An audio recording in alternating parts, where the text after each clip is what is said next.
The Lord said to Moses, "Chisel out 2 stone tablets like the first ones, and I will write on them the words that were on the first tablets, which you broke.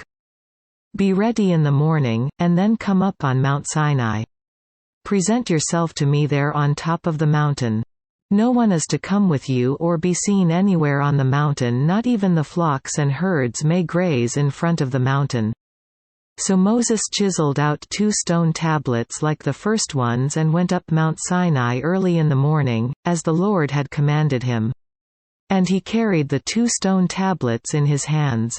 Then the Lord came down in the cloud and stood there with him and proclaimed his name, the Lord.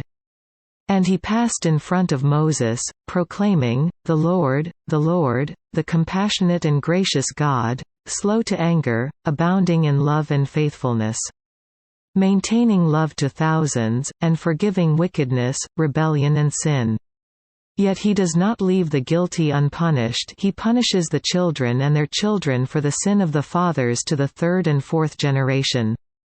Moses bowed to the ground at once and worshipped. "O Lord, if I have found favor in your eyes," he said, "then let the Lord go with us. Although this is a stiff-necked people, forgive our wickedness and our sin, and take us as your inheritance." Then the Lord said, "I am making a covenant with you. Before all your people I will do wonders never before done in any nation in all the world. The people you live among will see how awesome is the work that I, the Lord, will do for you. Obey what I command you today. I will drive out before you the Amorites, Canaanites, Hittites, Perizzites, Hivites and Jebusites. Be careful not to make a treaty with those who live in the land where you are going, or they will be a snare among you. Break down their altars, smash their sacred stones and cut down their Asherah poles.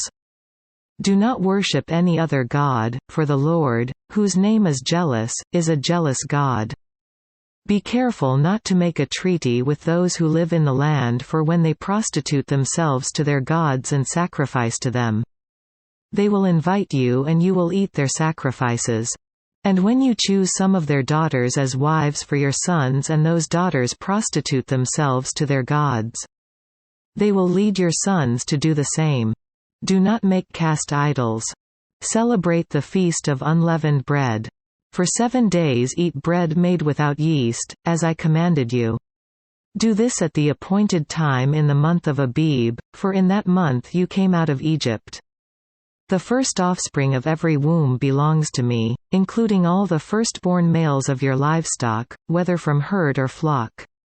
Redeem the firstborn donkey with a lamb, but if you do not redeem it, break its neck.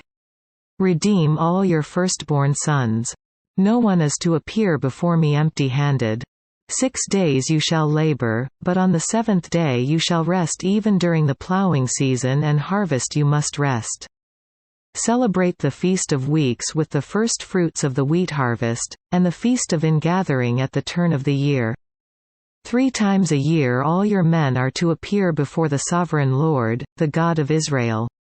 I will drive out nations before you and enlarge your territory. And no one will covet your land when you go up 3 times each year to appear before the Lord your God.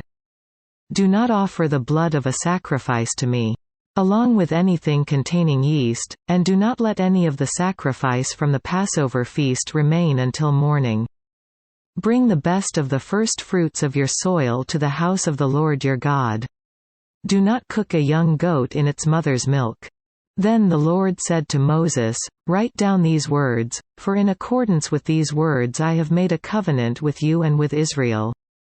Moses was there with the Lord 40 days and 40 nights without eating bread or drinking water. And he wrote on the tablets the words of the covenant, the 10 Commandments. When Moses came down from Mount Sinai with the 2 tablets of the testimony in his hands, he was not aware that his face was radiant because he had spoken with the Lord.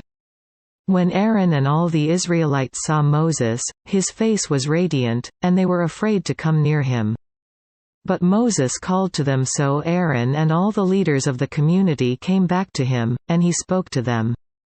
Afterward all the Israelites came near him, and he gave them all the commands the Lord had given him on Mount Sinai. When Moses finished speaking to them, he put a veil over his face. But whenever he entered the Lord's presence to speak with him, he removed the veil until he came out. And when he came out and told the Israelites what he had been commanded, they saw that his face was radiant. Then Moses would put the veil back over his face until he went in to speak with the Lord.